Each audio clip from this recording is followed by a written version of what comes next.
Amen. Magandang gabi sa lahat. Purihin ng Panginoon. Yung ating aralin ay pinakikita lang po dito na napakapalad natin. Kagaya ng nasabi ng mga kapatid natin. Kasi kung papansinin natin, sabi dito, tungkol dun sa mayaman, di ba? Mayaman at mahirap, dapat daw magalak. No? Dahil bakit? Sabi nga, dahil yung buhay dito sa sanlibutan para daw gaya ng bulaklak na nalalanta. Ibig sabihin may hangganan. Pero sabi nga dito, sa salita ng Panginoon, napakapalad natin kasi sabi nga yun, sa aking sumasampalataya, bagamat siya'y mamatay, ibabangon ko sa huling araw. No? So makikita natin dito, sabi dito, may binabanggit dito sa Awit 62 verse 9, tunay na walang kabuluhan ang taong may mababang kalagayan at ang taong may mataas na kalagayan ay walang kabuluhan. Sa mga timbangan ay sasampa sila, silang magkakasama ay lalong magaan pa kaysa walang kabuluhan. So, makikita natin, mayaman ka, mahirap ka, kahit pagsamasamahin pa, walang kabuluhan pa rin pala sa paningin ng Panginoon. Pero sabi nga, yung tao, tayo katulad sa atin, nakakilala tayo sa Panginoon, tinawag tayo ng Panginoon, so tayo may kabuluhan na. Sabi nga, yung tinubos niya, doon tayo naging mahalaga. Kaya nga sabi dito sa, nawala yung isang talata, sabi dito sa Timoteo, unang Timoteo 4,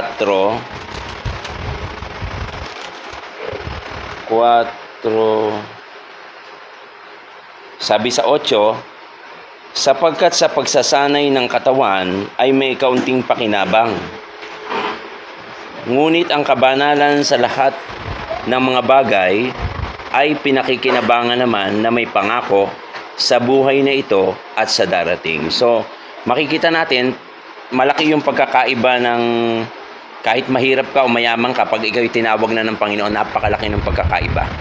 Kasi yung pribilehiyo, nandun sa tinawag talaga ng Panginoon. Napakapalad natin pagka nabanggit na kanina, yung tinatamasa ng mayaman, nararamdaman din natin na nagagawa din sa atin. No? So, napakapalad na. So, pero yung merong mga bagay kung minsan, nabanggit na rin kanina, meron talaga mga pagsubok. Yun yung sinasabi natin na minsan may dumarating ng mga bagay na gano'n. Ibig sabihin, tinitikman lang tayo ng Panginoon kung ano ba talaga yung lasa natin. At sa pagtikim ng Panginoon, yun lang hinihingi sa atin ng Panginoon, maging katulad tayo ni Job. Na kahit pinatayo lahat ng anak niya, kinuha lahat ng kayamanan niya, so makita natin yung mararamdaman nun yung anak nga lang natin makante, di ba? Lalo't maliit pa, galit na galit tayo. Pero yung kinuha, pinatay lahat yung anak niya at kinuha lahat ng kayamanan niya. Pero makita natin, hindi nagkasala si Job. Bakit? Kasi nga, nakikilala niya, naalaman niya yung katwiran ng Diyos. So, ganun lang yung nais makita talaga sa atin ng Panginoon. Talagang kahit anong mangyari, sumunod lang tayo, huwag tayong bibitiw sa Panginoon. Then, tatamasahin natin yung kagandang loob niya. Hindi naman yung may binanggit kaninang talata, di ba? Yung kay kapatid na Nicole. Hindi naman talaga yung pabubunggain kang payayamanin ka. Ibig sabihin, ibibigay sa iyo ng Panginoon yung bagay na kinakailangan natin. Kasi bakit? Hindi naman kasi ang buhay dito, ukol dito. Kaya napakapalad natin kasi bakit? Bagamat may chance pa tayong umangat, napipigil natin kasi bakit? May nakita tayong isang kayamanan.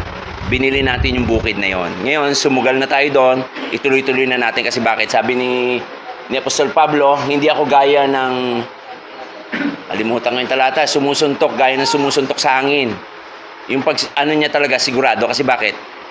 Nakita na natin kaya nga tayo nagtagal ng ganitong paparating na naman na anibersaryo. Magandang gabi po muli po rin.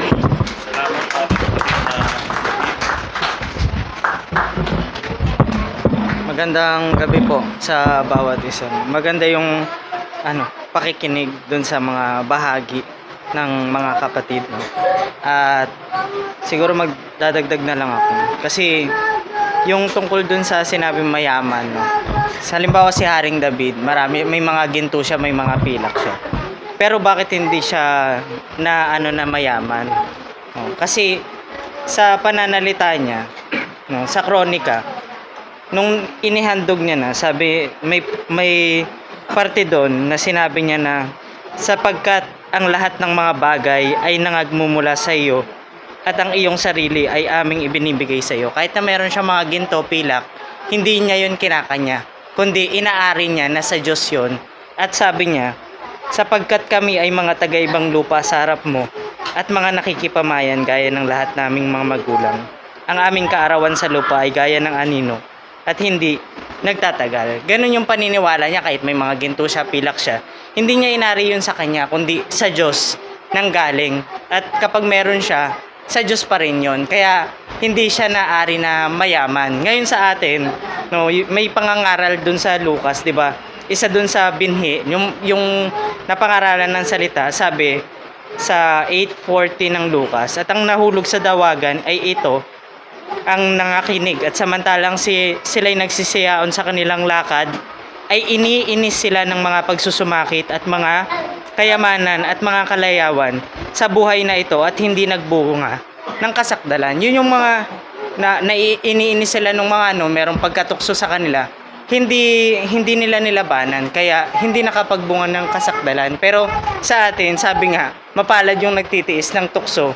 Kasi yun daw, sabi, sa pagtitiis, hayaang pagtitiis ay gumawa ng sakdal, ay magkaroon ng sakdal na gawa. Yun siya. Kaya tayo, dun lang tayo, iwanan na natin. Kumbaga, hindi natin ariin yung mga yaman, maonti man to o marami. Kundi, ariin natin na sa Diyos nang galing lahat. Yan, papuri sa Diyos.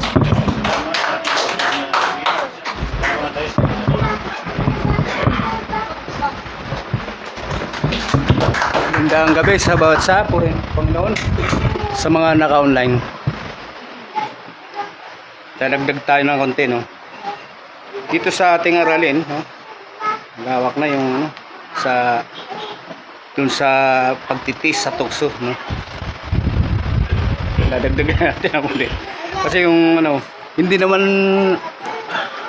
ang Panginoon hindi kasi natutukso eh. Yung tukso ni Satanas, di ba? Nilabanan niya yung salita. Bagamat gumagamit din ng salita ang diablo, no? Tayo dahil sa pagkaalam natin ng mga kanyang mga salita, pagka nakakita tayong tukso, di ba? Yung salita niya yung pumipigil sa atin para hindi natin magawa yung mga bagay na ito. Kasi itong ang Satanas na to na gumagala na naghahanap ng masisila eh. Sabi doon sa 5:4 ng 5:8 ng unang Pedro, no? Siya yung manunukso talaga. Kaya yung pag-iwas natin, nandun yung pagkaalam natin salita, makakaiwas tayo dun sa mga bagay na dumarating sa atin. Itong sangkap ng ating katawan kaya yung nagbibigay sa atin ng pagkakasala Kaya napaglalabanan natin yan. Pinipigil natin yung mga bagay ito. Yun yung pagdagdag, no? At yung pag-iwas sa tukso, binanggit kanina sa 10:30 ng unang Korinto. Nandun yung pag-iwas, no? Kung may tuksong dumarting. Sabi rito sa 10,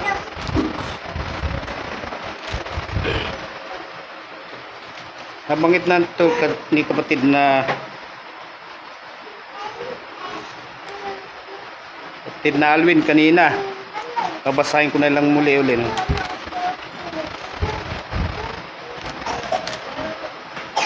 Hindi dumating sa inyo ang anumang tukso, kundi yaong matitis ng tao.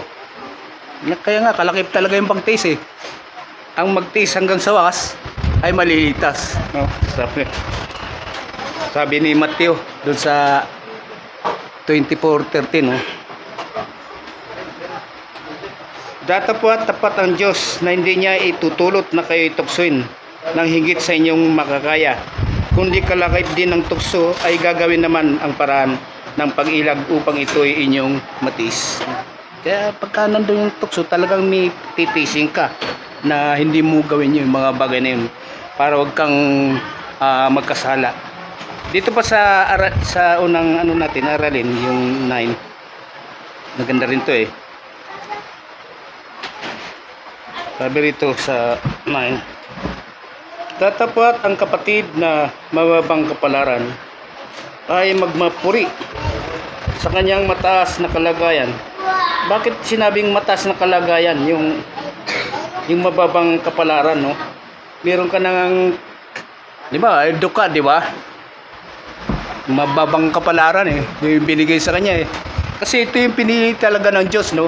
Para maging tagapagmana ng kanyang kaharian. Unang Korinto pa rin yun, nandun yun, sa ano, mapalad yung mga duka, no? Sapagkat kanila yung ano eh, sila yung ano eh, yung bibigyan ng mana ng Panginoon eh. Pero hindi lahat na mga duka, binanggit kanina, no? Na hindi naman mananampalataya. Yung mga nakakilala lang sa Panginoon na sumasampalataya at sumusunod sa Panginoon, sila talaga mapalad, no? Hindi rin yung mga may karangalan, yung tao. Parang ano lang to sa Panginoon ng Diyos eh. Basahan lang, parang hayop lamang na mamamatay. Sabi doon sa 49 ng awit, basahin natin sa 49. Panguling ano siguro to.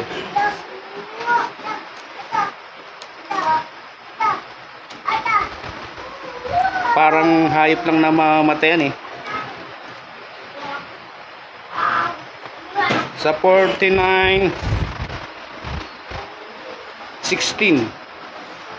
huwag kang matakot pag may yumaman, pagka ang kaluwalhatian ng kanyang bahay ay lumago, sapagkat pagka siya ay mamamatay ay walang dahilan.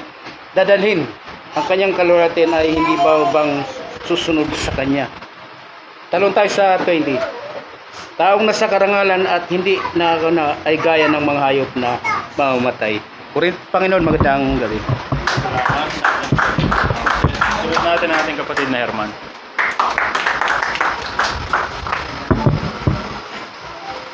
Thank you, kapatid na MC. Magandang gabi sa Panginoon, Provincia, at sa ating mga kapatid na naririto sa Panambahan Church at sa ating mga kapatid na nakatungay sa online. Sa ating pag-aaral, mga kapatid, sa ating mga talakayan, yung sulat ni Santiago, gaya ng mababasa natin, sabi rito, datapwat ang kapatid na mababang kapalaran ay magpapuri sa kaniyang mataas na kalagayan, no? At ang mayaman dahil siya ay pinababa, no? Kasi bakit? Sapagkat siya ay lilipas gaya ng bulaklak ng damo, no? Ito daw yung mga bagay ng mayayaman na na hindi sumusunod sa Diyos. Kung tutuloy-tuloy natin pagbasa, napakagandang talakayan sana, kaya lang ilang minuto lang yung mga pwede nating ibahagi eh. Dito na lang ako sa 9 yung sinasabing, datapwat ang kapatid na mababang kapalaran ay magmapuri sa kaniyang mataas na kalagayan, no? Isa sa magiging halimbawa natin dito si Apostol Pablo, no? Bagamat siya ay nasa kalagayan ng mataas na tao, tinaglay niya yung kababaan na siya ay makakilala sa Diyos. Makikita natin, may dalawang uri, mga kapatid, na pagmamapuri. May pagmamapuri na pupwede, mayroon naman pagmamapuri na hindi pupwede, no? Dalawang bagay. Meron kasi nagmamapuri para may angat yung kanyang sarili, no? Meron naman na dapat magmapuri pero ibinababa niya sa sarili. Paano bang ipinakita ni Apostol Pablo yung salitang pagmamapuri na tinataglay niya, no? Dapat kasi makita natin yun eh. Si Pablo man nagkaroon ng pagmamapuri sa kanyang sarili. Sa anong kadahilanan, mga kapatid? Kung babasahin natin sa aklat ng 2 Korinto, sabi niya rito, ang kadahilanan ng kanyang pagmamapuri ay ganito. Hindi siya nagmamapuri doon sa dati niyang kalagayan. Inari niya nga sukal yun eh. Eto, sabi rito sa 11, sa chapter 11 ng 2 Korinto, verse 10. Sabi niya rito, kung paanong nasa akin ang katotohanan ni Kristo, ano ang sabi niya? Sino man ay hindi makapipigil sa akin, saan? Sa pagmamapuring ito sa mga dako ng Akaya. Ano yung bagay na pinagmamapuri niya? Yung ating Panginoong Jesucristo, gaya ng pagkakabanggit kanina ni kapatid na Joy, no, sa Eremias, no. Kaya nga nabanggit ko kanina na dalawang klase yung pagmamapuri, yung katanggap-tanggap at hindi katanggap-tanggap. Yung tao, pag namapuri, ito yung mga malimit yan sa mga sa mga matataas na kalagayan eh. Meron nagmamapuri na kaya ako yumaman dahil sa ganito ko eh. Dahil nagsikap ako eh. Pero ano mang pagsisikap ng taong mayaman, mga kapatid? Ano mang ipagsikap, pero kung hindi ka nakakilala sa Diyos, walang kabuluhan yun sa mata ng Diyos, no? Ano man yung pagsisikap na ginawa. Iba pa rin yung nagsisikap ng sumusunod sa Diyos. Ayun yung mga bagay na dapat ipagmapuri. Sa aklat ng Roma, may sinasabi rito sa chapter 15. Sabi rito sa Roma chapter 15 verse 17, sabi rito, mayroon nga akong ipagmamapuri kay Kristo Jesus sa mga bagay na nauukol sa Diyos. No? Ganun dapat yung katangian ng nagmamapuri. Lahat ng mga bagay na nauukol sa Diyos. Bakit? Sapagkat hindi ako nangangas magsalita ng anumang mga bagay maliban na sa ginawa ni Kristo. Ganun mag-deliver ang ating Apostol Pablo. Pag siya'y nagmamapuri dahil sa mga bagay ng Diyos, marami ngayon mga nagdadala ng salita ng Diyos puro ako. 'Di ba? Ganun Lalong-lalo na yung mga karamihan ng mga pastor, puro sarili nila ang tinatayo. Pero si Apostol Pablo, pag nagsalita, lahat ng mga bagay na nauukol sa Diyos. Ayun yung tamang pagmamapuri, mga kapatid. Kaya na magkaroon siya ng paghahalimbawa sa 2 Korinto sa chapter 6. Basahin na lang natin, mga kapatid. Magandang gabi, purihin ng Panginoon.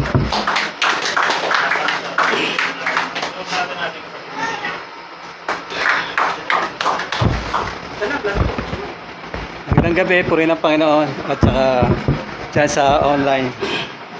Sa ating pag-aaral, makita natin na sinasabi rito na ariin yung kagalakan kapag nariyan yung mga pagsubok na darating sa atin May sinasabi. Ngayon, sabihin natin na masusubok yung tao, halimbawa sa isang dukha, kapag siya ay umangat. Pag naramdaman niya na siya ay umangat o siya ay, sabi natin yumaman. Ngayon yung mayaman naman, malalaman din siya kung siya ay mababa, kung siya ay naging duka. Lalo na mayaman kasi pagsubok yan Pag nawala yung kayamanan, yun doon siya masusubok Kapag nawala yung tinatangkilik niya. Ganun yung mga pagsubok. Ang lamang lang ng duka, sanay kang duka Pero mayaman, di sanay na maghirap yan Lalo na kung sa kalagayan na nagsimula, na mayaman talaga siya, pag naging duka, mahirap sa kanila yon. Nasabi nga dun sa ilang talata ng unang Pedro, na ito, sabi sa verse 6 sa chapter 1, na ito ang yung totoong kinagalak, bagamat ngayon sa sandaling panahon, kung kinakailangan ay pinalumbay kayo sa mulit-muling pagsubok. Doon makikita yung yung trials mo pag doon sa baba nung kumakalam na yung sikmura mo doon dahil hindi ka nga sanay Kasi kung bakit na banggit yan, merong pangyayari na kailan ko lang nakausap kaibigan umangat siya nagkaroon siya ng negosyo na umangat talaga siya. Nagkita kami ngayon, payat na payat. Ang sabi niya na stress daw, na-stress siya. Hindi na siya makatulog. Bakit? Bumaksak siya. Yung dapat ipakita doon pag sa ganung kalagayan yung pagiging isang mababa mo Kahit anong kalagayan mo hindi ka dapat na yung pagtanggap ba doon sa pangyayari. Kasi pag hindi mo tinanggap, ganun nga mangyayari sa iyo Na hindi niya nakayanan. Ang ginagawa niya lang, inom na lang siya para malimutan niyo. Kasi ang daming maniningil, sabi niya, ang daming maniningil nagdinegosyo siya. So ganun ang kalagayan yung pagsubok talaga, kung paano mo sa pagsubok na yon, kung paano mo siya hawakan at paano mo siya mapapagtagumpayan. Kasi yun ang pagsubok, kailangan maranasan mo yon upang malaman kung gaano yung iyong pananampalataya ano man ang iyong kalagayan. Kasi doon malalaman kung gaano yung pagkilala natin sa Panginoon, ano man ang kalagayang ating naranasan.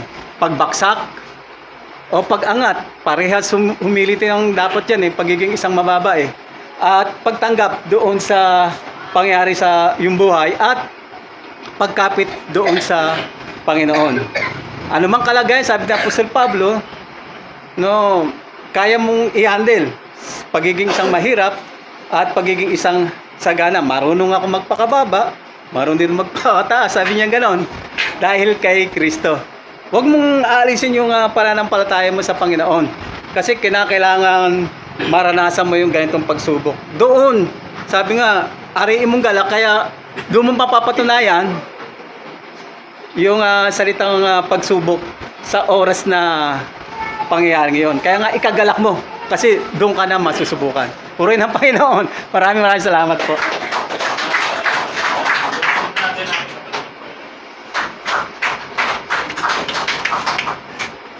Magandang gabi sa sambahayan ng mga kapatid sa dakong ito sa bawat isa at doon sa mga kapatid natin online. Maganda yung pinag-aaralan natin at naway pagkaloob lagi ng Panginoon yung diwa nung pinag-aaralan. Kasi papasin nyo, ito'y sulat ni Santiago. General letters kasi ito doon sa mga nagsisipangalat, sa mga tinawag ng Panginoon, sa mga Christian talaga. Nagsipangalat sila, doon niya isinusulat. Bakit? Kasi papansinin nyo, sa kalagayan, nung sila ay pinag-uusig, iniwan nila yung mga lugar nila Kaya nga nagsipangalat sila Yung mga lugar nila na kinaroroonan nila, sialis sila roon kasi panahon ito ng pag-uusig Pati buhay nga nila kinukuha rito. Kaya sila ay ngayon sinulatan sila ni Santiago. 'Di ba ganun din yung sulat? Yan general din yung sulat ni Apostol Pedro Ang sumulat lang na partikular na mga tinutukoy niya sa iglesia si Apostol Pablo. Sa sulat sa Roma, sa sulat sa Galacia. Pero ito general to pati yung kay Pedro. Kaya nga kung titignan sa pagsisiyasat halos itong Santiago ito ang unang naisulat itong Santiago sa 40 AD itong Santiago ito. Ngayon kung ating pong titignan sa sulat niya, siyempre may mga kapatid na nasa mababang kalagayan kasi napapunta ka sa ibang lugar ano hanap buhay mo ron, ano ang kabuhayan mo dun kasi talagang mababa yung kalagayan ng ibang mga kapatid. Pero sinasabi ni Santiago sa kanila na na mapalad kasi itataas ka ng Panginoon. Kasi kapag ikaw ay Kristiyano, ang hinahanap kasi ni Santiago rito sa kanyang sulat, ebidensya sa totoong pananampalataya. Yun yung sinasabi niya Kasi hindi sa pakikinig, para ka lang tumitingin sa salamin, pagkatapos okay na. Yung sinasabi natin ebidensya, yung makikita mo yun. Yun yung pangyayaring ito na sinasabi sa kanya na yung mga mayayaman ay mabababa. Bakit makikita mo Bakit mabababa? Bakit ka mabababa? Kasi sabi sa 10:34 ng Hebreo, makikita mo siya. Sapagkat kayo'y nangahabag sa mga may tanikala, tinanggap ninyo ng buong galak ang pagkaagaw ng inyong pag-aari. Bakit? Palibas ay inyong nalalamang meron kayo sa inyong sarili na isang pag-aaring lalong mabuti at tumatagal. Tanggap nila yun. Kapag Kristiyano ka, may intindihan mo, kahit may mayamang kang meron kang mataas na kalagayan, sabi dito, aagawin yung pag-aari dahil meron kang, sabing ganon, nakikita na mas lalong mabuti at tumatagal. Kasi nga, mahabag ka sa tanikala, di ba? Mahabag ka sa mga taong nasa mababang kalagayan. Kaya nga ang turo yung mayayaman dito, di ba? Maging maibigin sa pamamahagi. Maaagawan ka. Kaya iba ang kaisipan ng mga tinawag ng Panginoon. Iba na magiging pananaw nun. Ano na magiging pananaw nun? Kung ano ang nandyan, magkasya kayo sa inyong tinatangkilik. Ganun yung magiging pananaw mo. Bakit magiging ganun yung pananaw? Sabi kasi sa Pilipos, ganito. Sa 3, tanggapin natin yung katotohanan yun. Yun yung ebidensya na Kristiyano ka Dapat tanggap mo yun. Matanggap natin yun. Yun yung ebidensya. Yun yung sinasabi ni Santiago na totoong pananampalataya. Kailangan mag-apply yun. yung ebidensya sa isang pananampalataya. Sabi rito sa 13:8 sa 3:18, sapagkat marami ang mga nagsisilakad na siyang madalas na aking sinasabi sa inyo, at ngayon sinasabi ko sa inyo na may pag-iyak, na sila ay mga kaaway ng krus ni Kristo, na ang kanilang kahihinatnan ay ang kapahamakan, na ang kanilang Diyos ay ang tiyan. Sabi pagkain yung laging nasa nila kalooban nila, lagi puro pagkain. Sabi rito, at ang kanilang kapurihan ay nasa kanilang kahihiyan, na ang nag-iisip na mga bagay na ukol sa lupa. Kaya babaguhin yung kaisipan mo kahit mayaman ka Bakit? Kasi nga, iibahin ka sapagkat sabi rito, sapagkat ang ating pagkamamamayan ay nasa langit. Ang tipan na ibinigay sa atin sa panahon ngayon ni Kristo ay tipan na galing sa langit. Doon nagbuwat yun. Yung tipan na ibinigay kay Moses dito sa lupa yun, sa bundok ng Sinai. Naalipin yun. Yung Jerusalem doon, naalipin yun. Yung tipan natin galing sa langit, naging malaya yun. At ang tipan na yun, na ibinigay sa atin, ay yung tipan ni Kristo. Kaya ang pananaw natin, ukol sa langit. Na hindi na ukol dito sa lupa. Purihin ng Panginoon.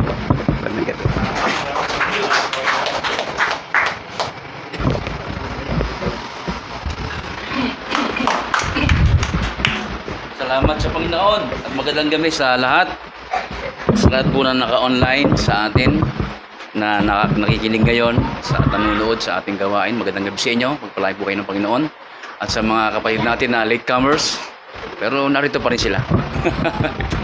Okay, maganda po yung ating pong daloy ng pag-aaral na pinag-aaralan natin. Kapatid John, magandang gabi ulit.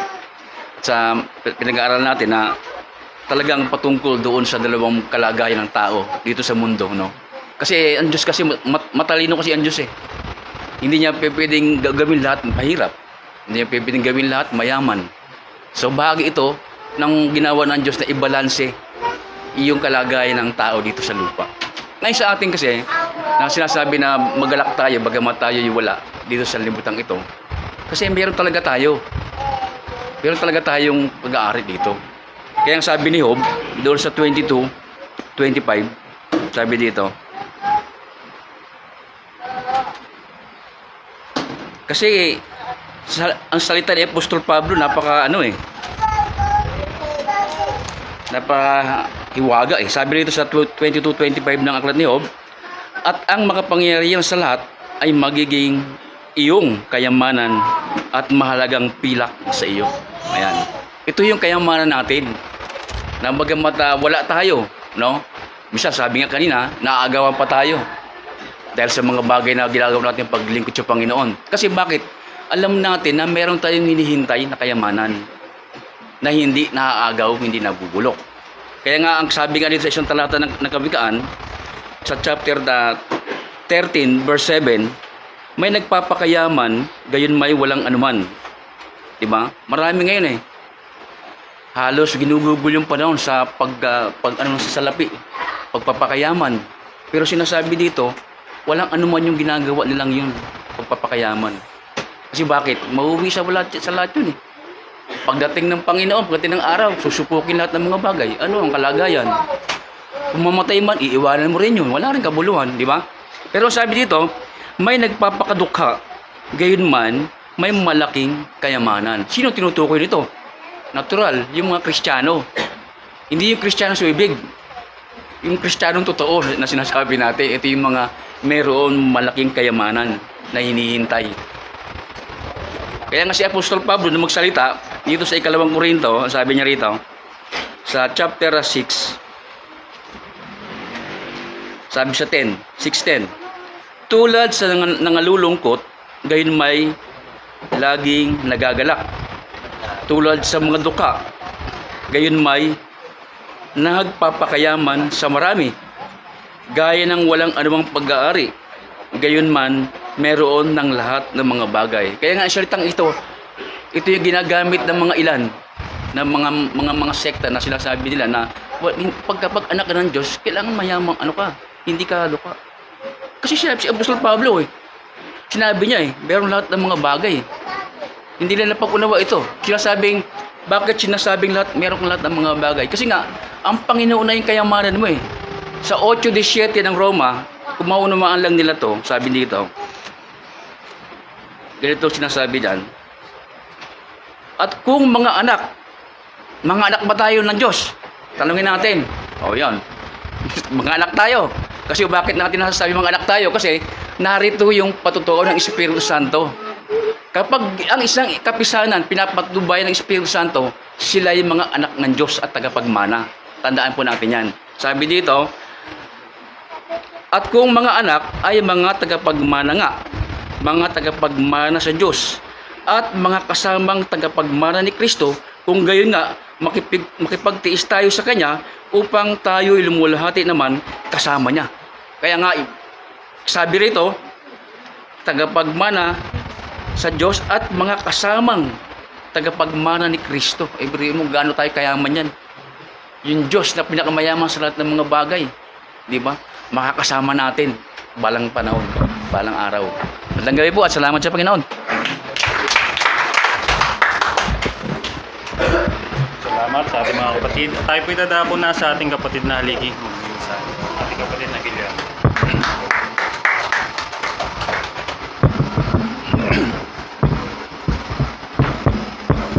Gandang gabi sa lahat ng mga kapatid na narito. Ganun din sa mga nasa online. Gandang gabi sa inyo. Salamat. Pakarating din kami.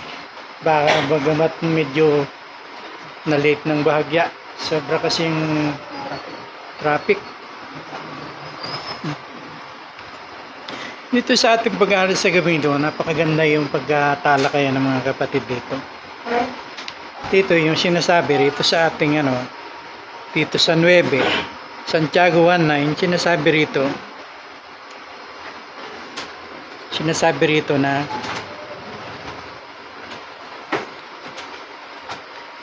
tatapwat ang kapatid na mababang kalagayan. Kasi itong kalagayan natin dito, pakibasa mga kapatid yung Sa 9, tatapwat ang kapatid na mababang kapalaran ay magpapuri sa kanyang mataas na kalagayan. sa ating kalagayan bilang mga mananampalataya tayo.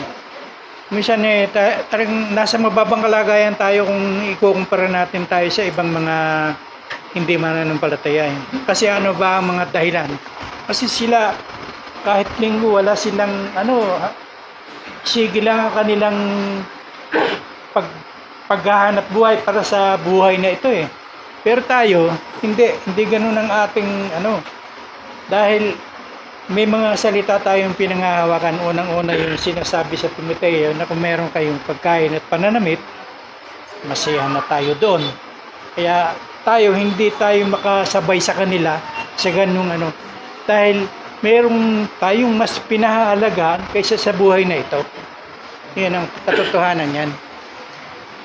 Sabi rito, kung ating titingnan dito, mababang kalagayan, ito kasi yung dito, kung babasahin natin kasi itong aklat ng Mateo sa chapter 23 verse 12, nasabi diyan yung mga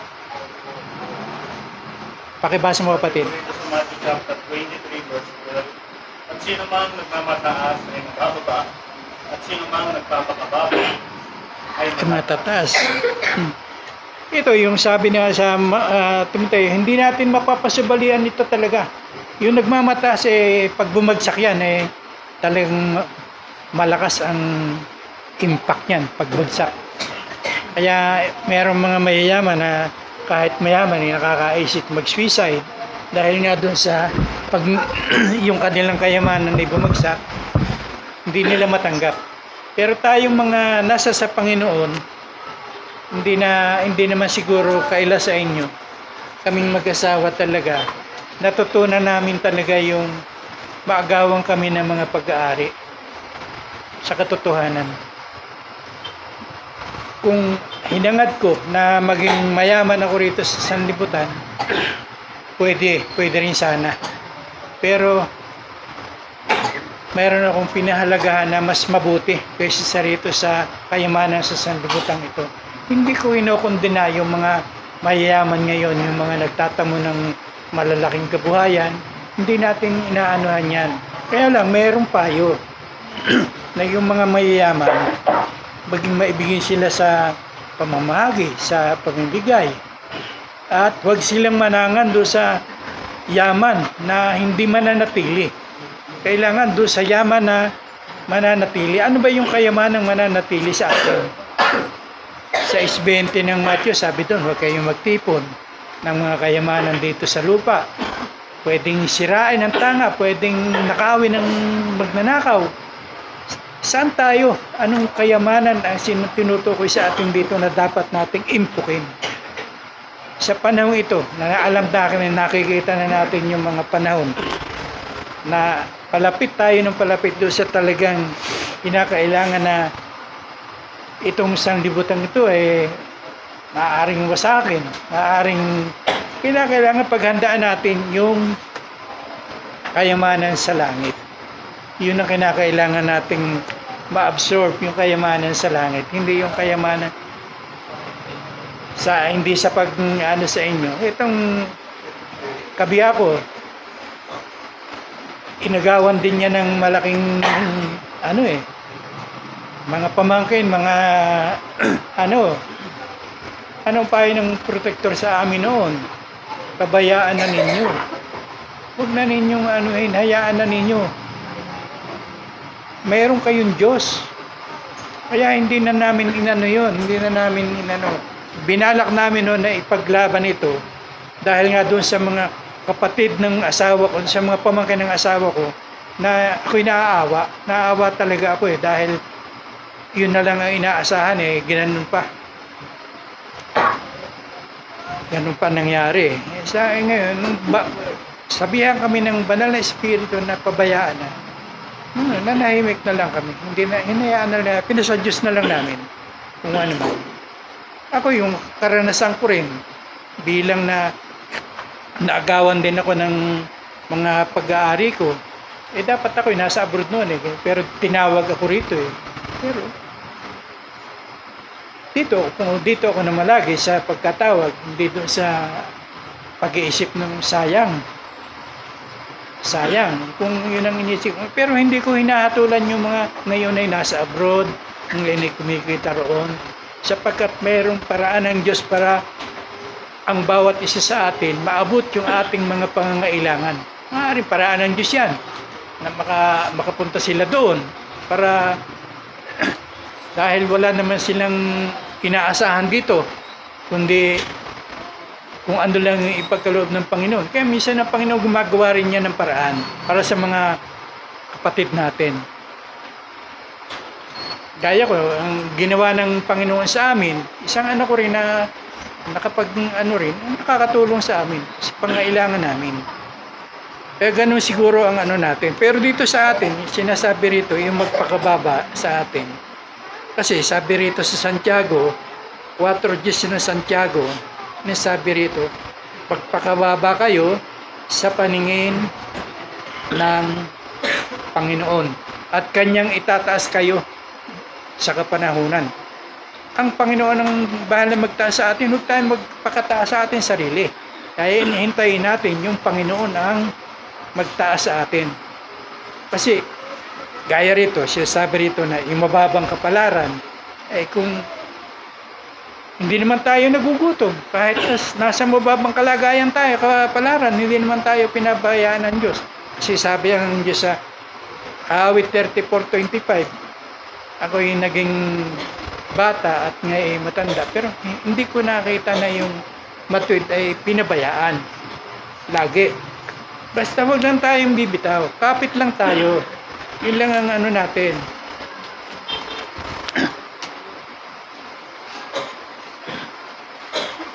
Sabi rin dito sa unang Pedro 5:6, meron din sinasabi rito sa atin. Ito patungkol ito doon sa mga mababang kalagayan at mababang palaran. 5:6 unang Pedro. Sa Pedro 5:6. Kaya kayo ay magpakababa sa ilalim ng makapangyarihang kamay ng Diyos upang kayo ay kanyang itaas sa kapanahunan. Yan. Kaya natin, mababa man tayo sa paningin nila, Kami nga, mga kapitbahay namin ngayon, medyo iba na ang tingin sa amin ngayon. Kasi sila medyo angat eh. Kami, talagang nananatili lang kami kung ano yung kaloob ng Diyos sa amin. Sila, nakakaawa sila pag hindi sila yumaman. Dahil walang oras na hindi ang iniisip nila yung kung makaano sila ng kayamanan. Kami, hindi. Kampante na kami kung ano ang pagkaloob ng Diyos sa amin. Nasisiyahan na kami roon eh. Nasisiyahan na kami roon. Tanggap na namin yun. Inagawan mo kami ng pag-aari, tanggap na rin namin yun. Lalo't hindi naman kami pinababayaan ng Diyos na magutom. Tayong mga naririto ngayon. Meron ba makapagsasabi sa inyo ngayon na nagutom o hindi nakakain sa oras? Tayo kahit na tayo mababa ang kalagayan, ibinibigay ng Diyos yung kasapatan ng ating mga pangangailangan. Sabi rito sa unang Korinto 26, unang Korinto 1:26 hanggang 28.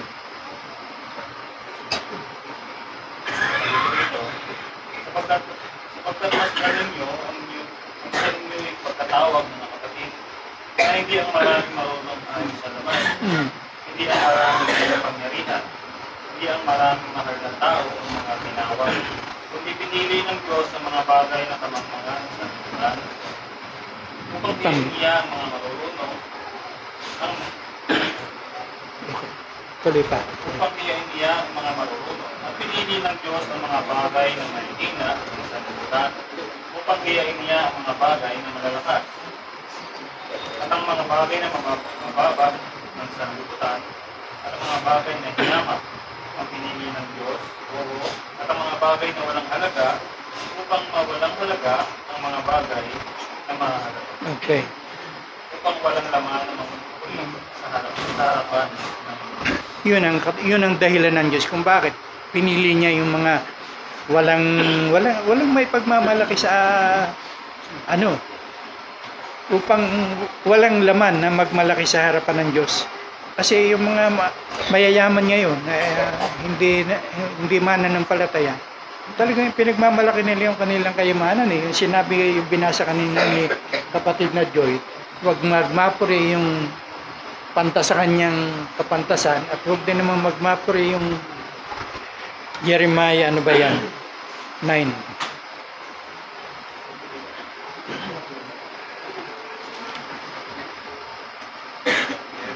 9:23.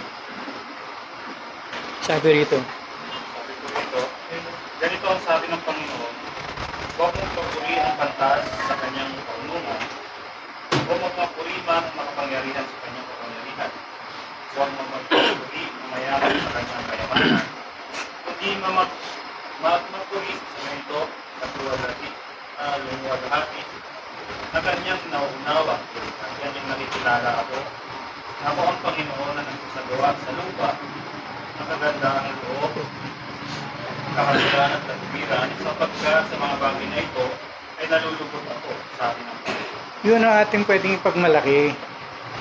Kaya nga nasasabi ko sa inyo kanina na hindi tayo pinababayaan ng Diyos eh.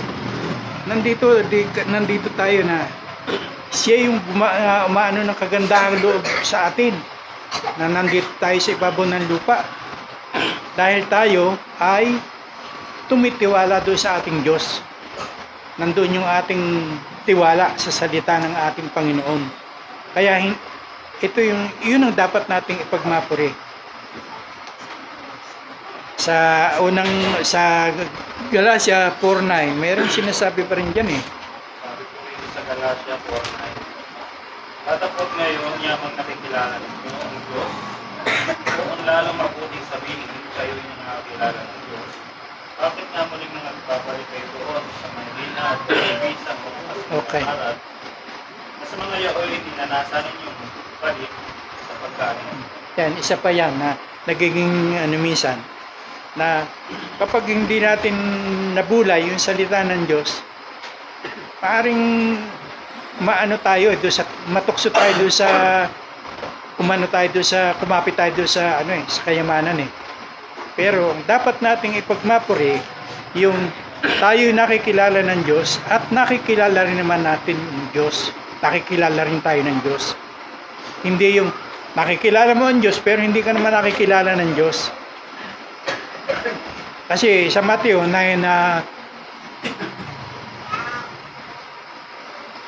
yung sinasabi sa Mateo na yung nagpagaling sila ng mga may sakit. Nagpagaling sila ng mga nagpalaya sila ng mga demonyo. Pero bakit sa bandang huli ang sabi ng Panginoon ay magsilayas kayo sa harapan ko, hindi ko kayo nakikilala. Kayong mga manggagawa ng kasamaan. Pero bakit nangyari yun? Kasi marami ang ganyan ngayon. Mga mangangaral ngayon.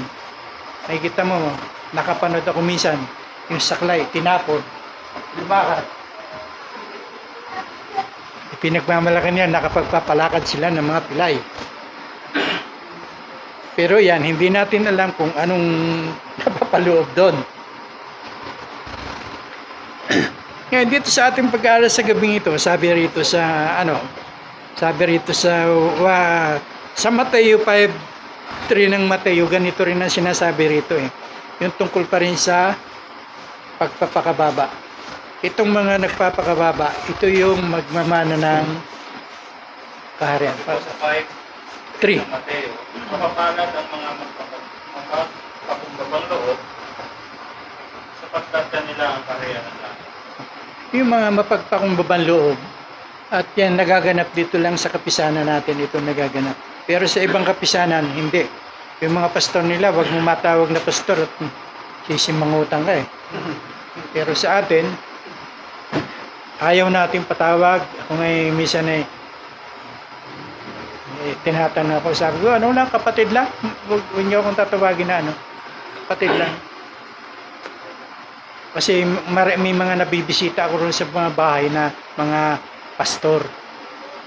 Ngayon, pag inaano, bakit yung pangangaral daw, yung pagsasalita raw ay parang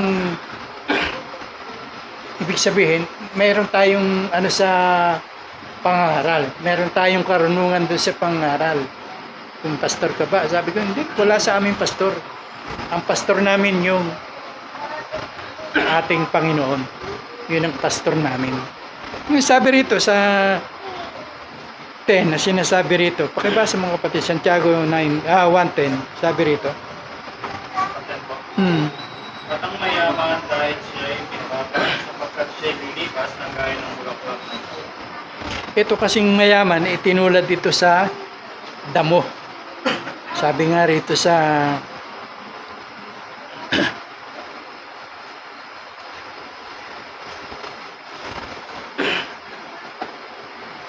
siguro simulan natin dito sa 10:34 ng Hebreo, yung binasa ni kapatid na Proy lang kanina.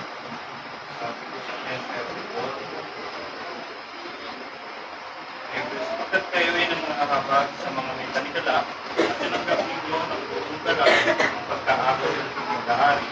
Palibhasa ay inyong nalalamang mayroon kayo sa inyong sarili ng isang pag-aaring lalong mabuti at tumatagal. Okay. Alam natin na mayroon tayong pag-aari, yung kayamanan natin ay nasa langit eh. Kasi yun yung pinagsisikapan natin ngayong impukin ay yung kayamanan sa langit na hindi pwedeng nakawin, hindi pwedeng sirain ng tanga o hindi pwedeng pukayin ng mga magnanakaw upang kuhanin. Dahil yung kayamanan natin, ang kayamanan natin yung buhay natin na inaasam natin, yung buhay na walang hanggan. Yun ang pinakamatinding kayamanan natin kung tayo makakapagtagumpay. Kaya tayo nagsisikap ngayon, layo-layo na ating pinanggagalingan, layo-layo na ating pinupuntahan. Kung hindi tayo umaasa roon na meron tayong tatanggapin ganun sa Panginoon, hindi natin pagtitiyagaan yan. Hindi natin yan pagsisikapan. Pero bakit? Gagaling sa Taytay bago makarating dito, katakot-takot ang inaabot nilang sa kwan. Pero minsan, magugulat ka. Merong nandiyan sa tabihan, pero ba't hindi nila yung pupunta sa mga gawain ganito? Mas Kumisan mas magaling pa yung nasa mga malalayo at nagsisikap na makarating sa gawain. Pero yung nandiyan sa tabi-tabi lang, minsan, hindi nila nagagawa yan. Mayroong dahilan. Meron sigurong dahilan. Bakit? Pero, ang nakakaalam noon, sila na rin lamang at saka yung Panginoon. Bakit ganun? Sabi rito sa Mateo 5:12,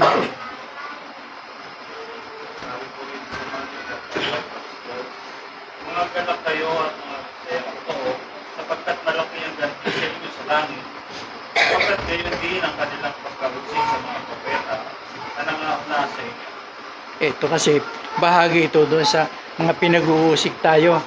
Inaagaw yung ating mga kayamanan, yung ating mga pag-aari. Pero sabi, magalak tayo dahil meron tayong ganti, malaking ganti sa atin sa langit. Kaya inaasahan na rin namin ito ng aking asawa. May mamanahin kaming ganti, malaking ganti doon sa langit. Kung kami man ay ginanito sa dito ng mga pamangkin namin, mga kapatid namin, alam namin merong kaming Diyos na pagdating doon sa ay malaki ang aming tatanggapin doon. Basta huwag lang tayong bibitaw. Huwag lang tayong bibitaw. Kasi subok na natin yan. Pagka ang salita ng Diyos pinanghawakan natin, gagawin ng Diyos sa atin yan. Yan ang sukatan sa atin.